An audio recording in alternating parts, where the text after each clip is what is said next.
Look, Bumble knows you're exhausted by dating. All the must not take yourself too seriously and 6'1" since that matters. And what do I even say other than hey? Well, that's why they're introducing an all-new Bumble with exciting features to make compatibility easier, starting the chat better, and dating safer.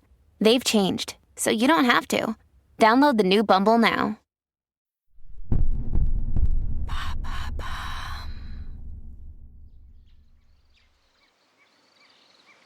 30 juin 1764, un soleil ardent inonde le paysage sauvage du Gévaudan, petite province de l'Occitanie.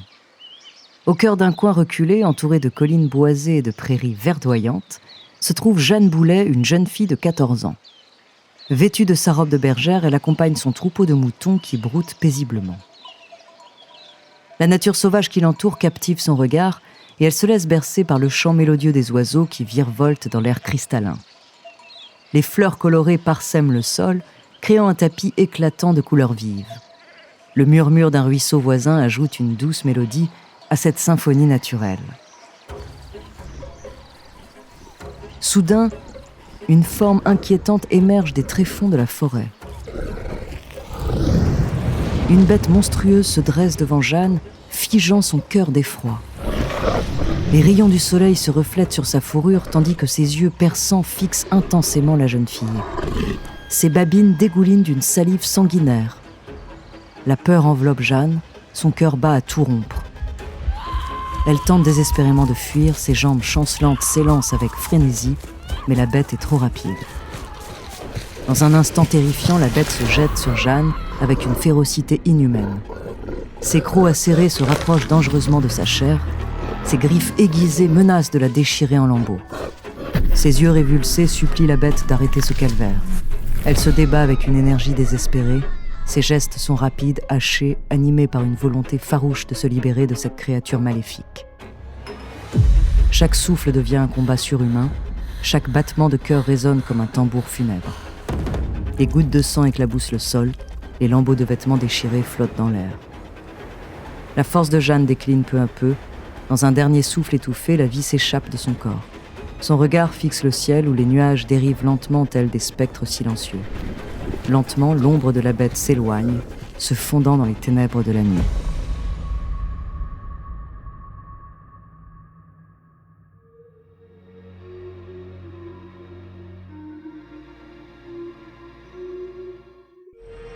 Bonjour, je suis Andrea, bienvenue dans Les Fabuleux Destins.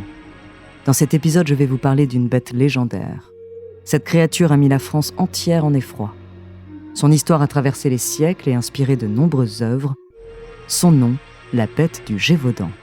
Des années de peur qu'elle a suscité à aujourd'hui, découvrez son sanglant destin.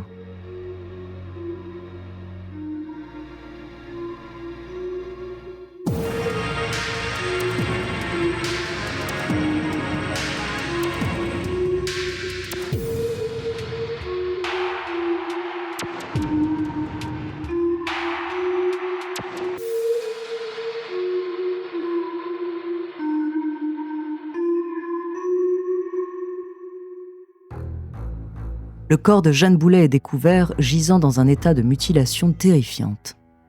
Les marques qui ont déchiré sa chair évoquent une attaque de loup. Sa mort, bien que tragique, n'est pas considérée comme suspecte à cette époque.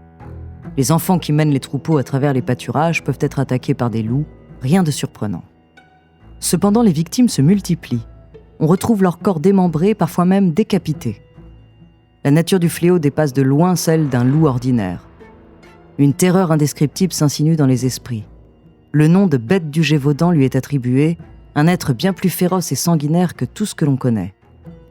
Les murmures sinistres se propagent dans les villages, alimentant les conversations dans les foyers. Les visages se crispent, le voile de l'inquiétude se pose sur chaque regard. Chaque bruissement de feuilles, chaque hurlement du vent semble annoncer l'arrivée imminente du prédateur insatiable. Les familles verrouillent leurs portes et serrent leurs proches contre eux dans une étreinte désespérée. L'ombre de la bête plane sur le village. Chaque jour qui passe sans nouvel assaut de la bête est accueilli comme un soupir de soulagement, mêlé à une angoisse grandissante. Les gens guettent les signes, scrutent les ombres, dans une quête de répit et d'une lueur d'espoir. mais la terreur reste solidement ancrée comme une empreinte indélébile dans le cœur des villageois. À l'automne 1764, les nouvelles de ces attaques brutales se propagent bien au-delà des frontières du Gévaudan, elles atteignent toute la France. Après la fin de la guerre de 7 ans contre la Grande-Bretagne en 1763, les ventes des journaux ont chuté. L'éditeur de la Gazette d'Avignon cherche désespérément de nouveaux sujets sensationnels pour relancer les ventes de son journal. Doué pour répandre des ragots, il décide de consacrer ses articles à la bête du Gévaudan. Au fur et à mesure que les mois passent, le journal publie également les témoignages des survivants. Parmi ces récits, on retrouve par exemple celui de Jeanne Jouve. Elle se serait retrouvée dans une lutte contre la bête pour protéger ses 3 enfants. Un autre témoignage plus célèbre et marquant est celui de Marie-Jeanne Vallet, surnommée la pucelle du Gévaudan. Dans un acte de bravoure, elle serait parvenue à mettre en fuite la bête en la blessant au poitrail. Les récits macabres et les témoignages publiés dans le journal attirent ainsi l'attention de toute la nation. Au début de l'année 1765, l'affaire du Gévaudan atteint une telle ampleur que le roi Louis XV lui-même décide d'intervenir. Il dépêche ses chasseurs pour traquer la bête. Malheureusement, son équipe échoue dans leur mission. Irrité par cet échec, Louis XV envoie son propre garde du corps, le vétéran François-Antoine, et le 21 septembre 1765, les hommes de François-Antoine abattent un grand loup qu'ils pensent être la bête tant redoutée. La dépouille de l'animal est envoyée à Paris et François-Antoine est récompensé pour sa prétendue victoire. Cependant, 2 mois plus tard, les attaques reprennent, semant à nouveau la terreur dans la région. Entre décembre 1765 et juin 1767, 30 victimes supplémentaires sont recensées. Le Gévaudan est de nouveau plongé dans la peur, mais cette fois-ci, les habitants sont livrés à eux-mêmes.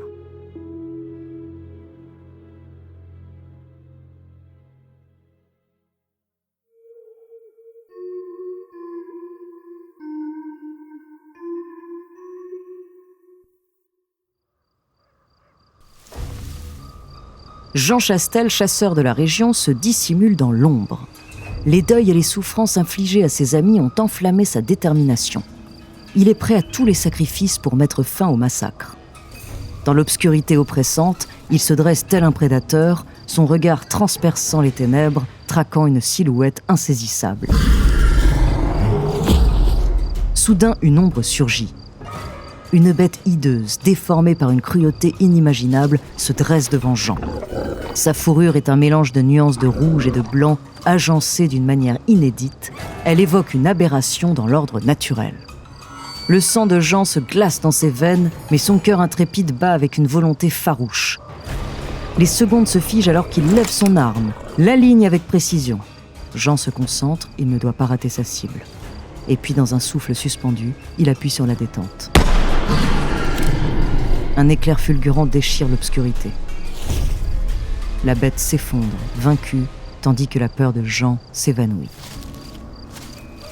Jean s'approche avec précaution du cadavre.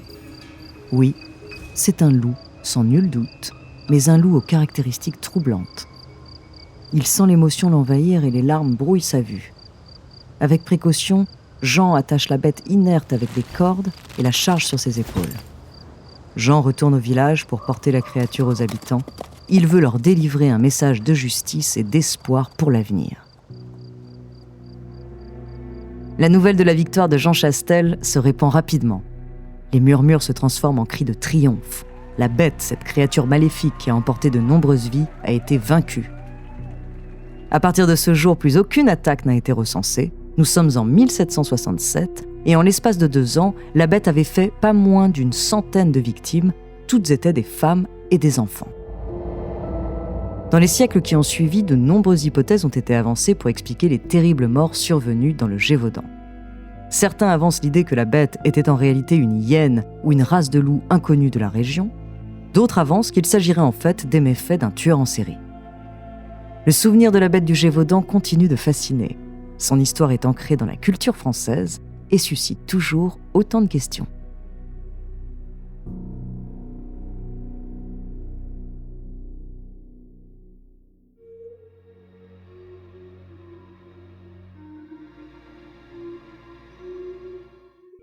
Merci d'avoir écouté cet épisode des Fabuleux Destins, écrit par Clémence Setti, réalisé par Antoine Berry-Roger. La semaine prochaine, je vous raconterai l'histoire d'une théorie conspirationniste allemande. En attendant, Si cet épisode vous a plu, n'hésitez pas à laisser des commentaires et étoiles sur vos applis de podcast préférés.